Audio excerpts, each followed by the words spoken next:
اور پھر یہ جو بچے تلاوت کرتے ہیں نا قرآن مجید کی، یہ اپنی فضیلت بھی یاد رکھیں کہ یہ کتنا بڑا کام کرتے ہیں، ناظرہ پڑھنے والے بھی اور حفظ کرنے والے بھی۔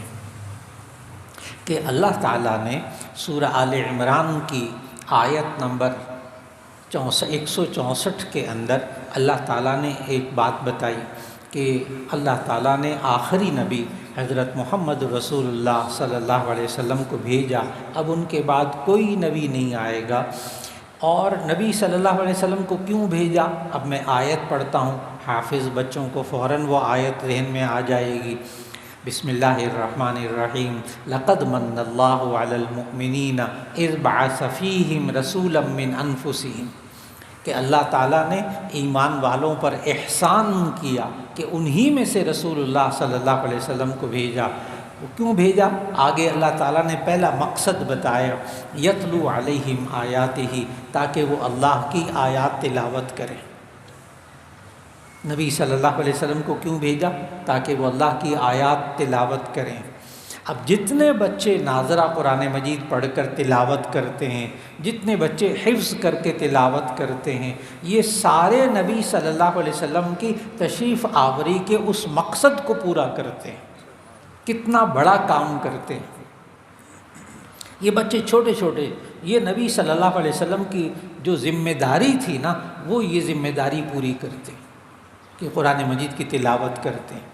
پھر ان بچوں کو ملتا کیا ہے کہ یہ بچے قرآن مجید کی جب تلاوت کرتے ہیں، ایک حرف پڑھتے ہیں تو ان کو 10 نیکیاں ملتی ہیں۔ نبی صلی اللہ علیہ وسلم نے فرمایا اگر یہ کوئی الف لام میم پڑھے نا تو یہ 3 حرف ہیں، الف لام میم، تو اس بچے کو 30 نیکیاں مل گئیں، 30 نیکیاں مل گئیں۔ اور پھر نبی صلی اللہ علیہ وسلم نے فرمایا کہ فضائل قرآن، جب کبھی ماں باپ کو بھی میں کہوں گا، یہاں جو سرپرست موجود ہیں ان سے بھی گزارش کروں گا کہ شیخ الحدیث مولانا زکریہ صاحب رحمۃ اللہ علیہ نے کتاب لکھی ہے چھوٹی سی، فضائل اعمال میں وہ موجود ہے، فضائل قرآن، فضائل قرآن۔ اس میں انہوں نے نا احادیث اور آیات جمع کی ہیں کہ قرآن حکیم پڑھنے کی فضیلت کیا ہے، قرآن حکیم پڑھانے والوں کی فضیلت کیا ہے۔ وہاں اس میں ایک حدیث موجود ہے کہ جو ماں باپ اپنے بچوں کو ناظرہ قرآن مجید پڑھا دیں، دیکھ کر، بس صرف ابھی حفظ نہیں کروایا، جو ماں باپ اپنے بچوں کو صرف ناظرہ قرآن مجید پڑھا دیں، ان ماں باپ کے سارے پچھلے گناہ معاف ہو جاتے ہیں۔ پھر اس کے بعد ایک الگ حدیث میں ہے کہ جو ماں باپ اپنے بچے کو قرآن مجید کا حافظ بنا دیں تو قیامت کے دن ان کے ماں باپ کو، حافظ بچے کے ماں باپ کو ایسا تاج پہنایا جائے گا کہ جس کی روشنی دنیا میں چاند و سورج سے بھی زیادہ ہوگی۔ اس وقت ماں باپ کو قدر ہوگی کہ ہم نے اپنے بچوں کو حافظ بنایا تھا تو ان کو اللہ تعالیٰ نے کتنا بڑا مقام عطا فرمایا۔ پھر اس بچے کے لیے کیا کہا نبی صلی اللہ علیہ وسلم نے کہ جو بچہ قرآن مجید حفظ کر لے، پھر اس کے حلال کو حلال سمجھے، اس کے حرام کو حرام سمجھے، تو ایسی صورت میں اس بچے کو آخرت میں یوں کہا جائے گا کہ تم پڑھتے جاؤ اور تمہارے درجے بلند ہوتے جائیں گے۔ تم پہلی آیت پڑھو گے الحمدللہ رب العالمین تو جنت کی ایک سیڑھی، ایک درجہ تمہارا بلند ہوگا، اور جب آخری آیت والناس پڑھو گے تو ایسی صورت میں پھر تمہیں آخری درجہ جنت کا مل جائے گا۔ تو یہاں کتنا بڑا مقام ہوگا اس حافظ کا جو قرآن مجید پڑھتا جائے گا۔ اور آپ کو عجیب بات بتاؤں، ایک بچے نے مجھ سے سوال کر لیا، میں نے کہیں تقریب میں بیان کیا تو ایک بچہ آیا، وہ مجھے کہنے لگا مولانا اگر وہاں ہم پڑھتے پڑھتے اٹک گئے، میاں مشتاق صاحب بڑا مزیدار سوال کیا اس نے کہا اگر ہم کہیں پڑھتے پڑھتے وہاں اٹک گئے تو پھر وہاں آخری درجہ ہوگا ہمارا بس، کیونکہ آگے ہمیں آئے گا ہی نہیں، تو جب اٹک گئے تو وہ پھر آخری آیت وہی ہوگی۔ تو بچے نے بڑا ذہانت سے سوال کیا تو میں نے اس بچے کو جواب دیا۔ اب جواب آپ بچوں نے سمجھنا ہے، اس سے حافظ بچوں کو بڑی تسلی ہوگی۔ تو میں نے جواب دیا کہ قرآن مجید پڑھتے ہوئے اب دنیا میں تو حافظ بھول جاتا ہے، اٹک جاتا ہے، آگے اس کو نہیں آتی یا یادہ نہیں آتی کون سی آیت آگے پڑھنی ہے۔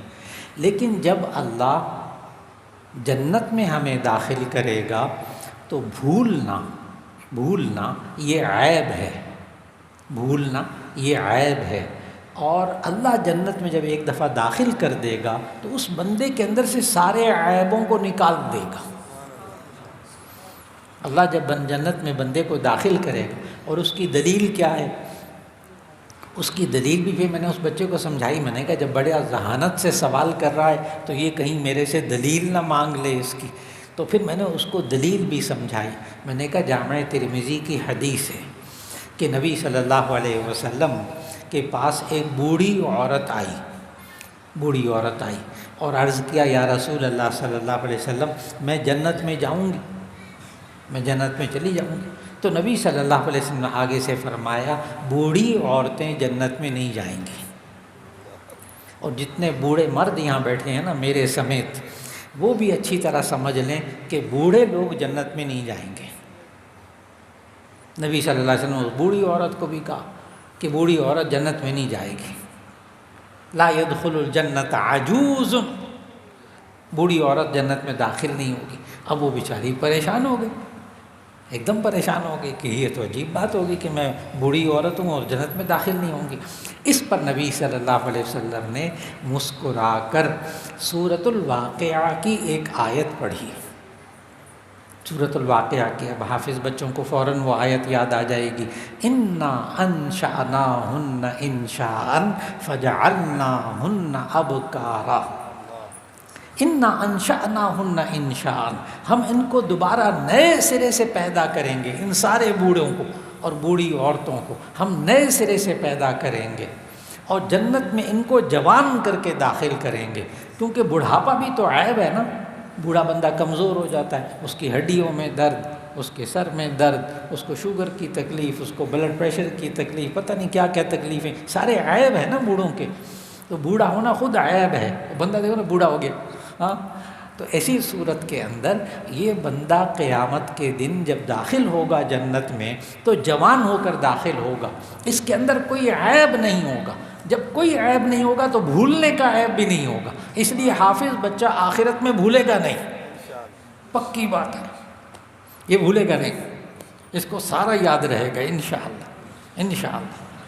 اللہ تعالیٰ ایک ایک بچے کو اللہ تعالیٰ خوشیاں عطا فرمائے، برکتیں عطا فرمائے، ماں باپ کی آنکھوں کی ٹھنڈک بنائے۔